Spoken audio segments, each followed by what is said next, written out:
Olá, meu nome é Manuela Silveira e é um prazer estar aqui novamente para falar com vocês sobre planejamento estratégico. Atualmente eu ocupo a posição de gerente de planejamento estratégico da Secretaria e eu e minha equipe preparamos um material muito legal para vocês, dividido em 5 capítulos que nós vamos apresentar a partir de agora. Esperamos que vocês gostem e consigam alcançar os conhecimentos que vão ser aqui apresentados. Vamos lá! Antes de começar a nossa aula, eu vou convidar vocês a assistir um pequeno vídeo que demonstra a importância do planejamento estratégico.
E aí, o que é que você achou do vídeo? Interessante, né? Se eu disser para você que a equipe de planejamento desse projeto levou cerca de 2 anos para fazer o planejamento deles, vocês vão acreditar? Pois é, 2 anos de planejamento para construir um edifício de vários andares, como vocês puderam ver, em somente 19 dias. Então, logística tinha que dar certo, a equipe tinha que dar certo, a questão de tempo também tinha que dar certo, tudo harmonicamente funcionando para que não houvesse nenhum problema na execução do projeto. E deu certo, como vocês puderam ver. Então, a partir dessa visualização, acho que dá para ficar claro a importância do planejamento e do planejamento estratégico para as nossas atividades.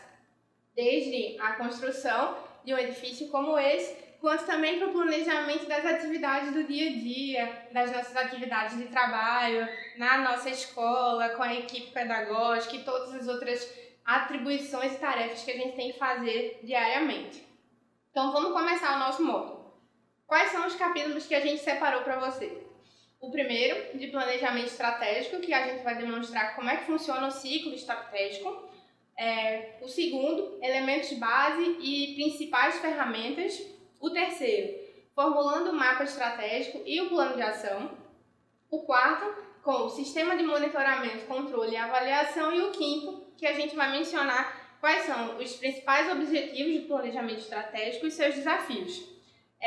Nós apresentaremos aqui nos vídeos uma síntese dos conteúdos. É importante ressaltar que o material completo vocês vão ter através do complemento, né, das videoaulas e da leitura do material, da apostila, tá bom? Então aqui a gente vai apresentar de linhas gerais qual é o norte para que seja desenvolvido o planejamento estratégico na sua organização.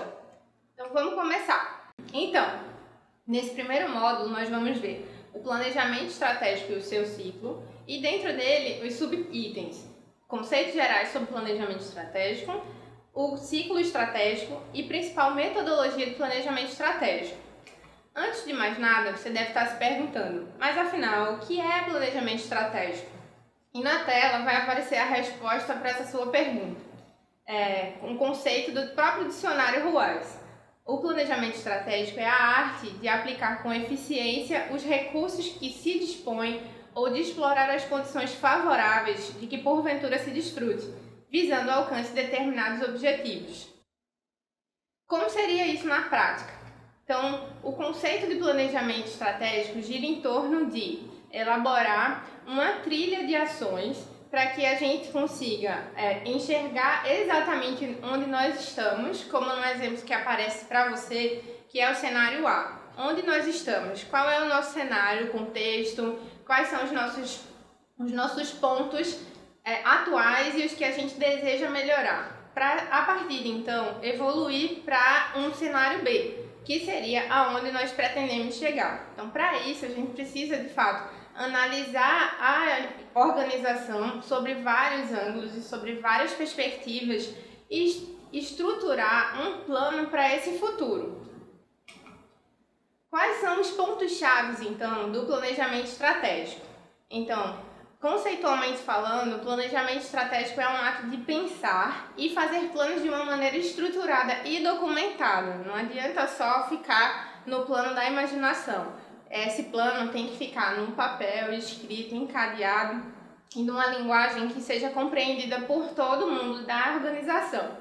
Ele é voltado para o futuro e estabelece uma conexão com ele. É aquele ponto que a gente viu na imagem anterior. O ponto A do nosso cenário e o ponto B, onde eu quero chegar, e eu vou estabelecer a trilhazinha, quais são os passos que eu vou dar para chegar nesse cenário B.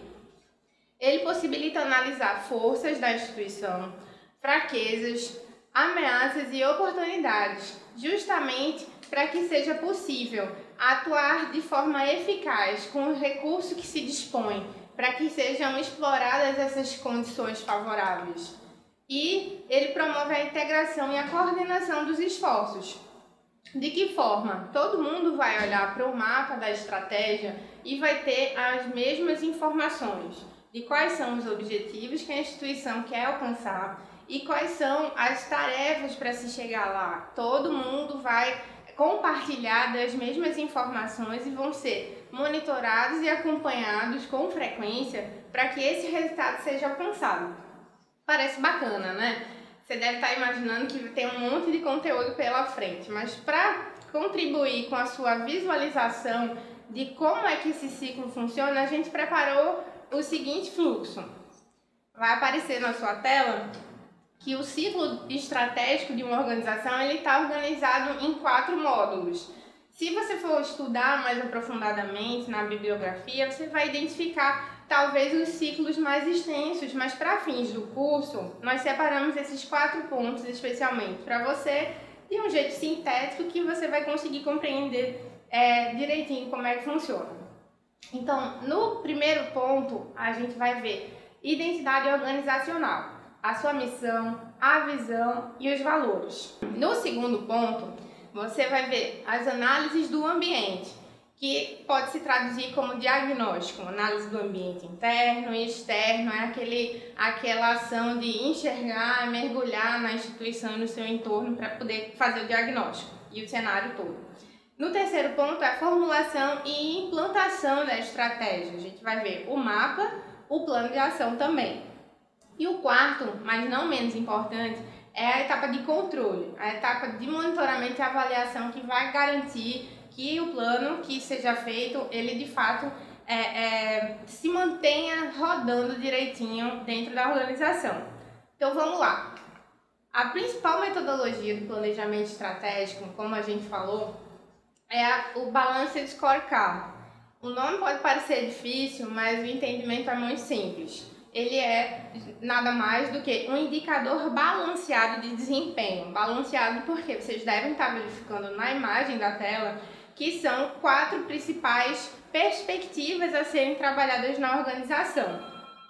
Ele representa um ganho muito interessante, muito importante para a instituição, porque dá uma visão global, né, com todas essas perspectivas. Ele tem um benefício muito grande para a organização, que é uma visão global, que abordam as perspectivas principais da atuação de uma organização.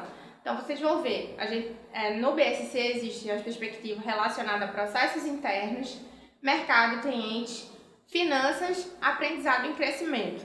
Então vocês vão ter a descrição detalhada de cada campo no material e no próprio slide. Observa que o Balanced Scorecard ele é voltado para o desempenho. Então, só para deixar claro, não é um sistema informatizado, não é o modelo estruturado completo do planejamento estratégico. Na verdade, é uma metodologia, e é uma metodologia que é relacionada principalmente ao desempenho. Vocês vão entender mais na frente por quê. O Balanced Scorecard, ou BSC, é muito importante que a gente fale logo dele no início do nosso curso, porque ele se trata de uma importante base para a construção do planejamento estratégico. Como pode ser visualizado na figura, você pode ver que está na base do planejamento estratégico, né? Falando sobre a elaboração de indicadores estratégicos e o atingimento dos resultados. Mais pra frente a gente vai explicar um pouquinho quais são esses primeiros itens da nossa pirâmide, tá bom? O BSC ele é um sistema de medidas, indicadores e metas atrelados ao monitoramento e avaliação. Também um sistema de gestão estratégico, que ajuda no acompanhamento e no alcance das metas. Além disso, como a gente já falou anteriormente, é uma importante ferramenta de comunicação. Entenda, comunicação é um fator essencial e crucial dentro das organizações para que tudo dê certo. Então é muito importante que a gente olhe atentamente para esse fator, para esse aspecto. Então, para isso também o BSC funciona. É uma estratégia clara de comunicação para toda a organização e promove a integração dos esforços. Bom, nós falamos anteriormente que o BSC tem perspectivas que falam de mercado, cliente, finanças, e você deve estar perguntando: é uma ferramenta adequada então ao serviço público? Sim, exatamente por isso que ela é a principal metodologia utilizada. Então, a ferramenta foi adaptada para o serviço público em atenção à natureza da atividade, que é absolutamente diferente. Vocês podem ver na tela de vocês que ela tem, pensando em realizar a função social da instituição pública, ela liga para a efetividade. Apresentar qualidade de serviços prestados é eficácia. E utilizar o menor consumo de recursos possíveis é eficiência. Então, acredito que vocês já devem ter ouvido falar dos 3 Es, né? Efetividade, eficácia e eficiência. Então, pensando nisso, o BSC foi adaptado para poder alcançar essa natureza do trabalho do serviço público. Bom, você sabia que a Secretaria de Educação e Esportes do Estado de Pernambuco estabeleceu em seu mapa estratégico 3 perspectivas abaixo? Quais são elas? A promoção da qualidade, que é o pilar norteador para a promoção do trabalho da educação de Pernambuco, visando seu público-alvo, que são os estudantes. O segundo, relações de trabalho e desenvolvimento de pessoas, que é um importante pilar para a promoção do trabalho da educação de Pernambuco, visando os profissionais da educação. E recursos, que são a base do trabalho para a garantia de uma boa gestão. Bom, chegamos ao fim desse nosso primeiro módulo. Nele, nós vimos os conceitos gerais sobre planejamento estratégico, o ciclo estratégico e a principal metodologia de planejamento estratégico. Então, tá tudo pronto para o próximo módulo. Vamos lá?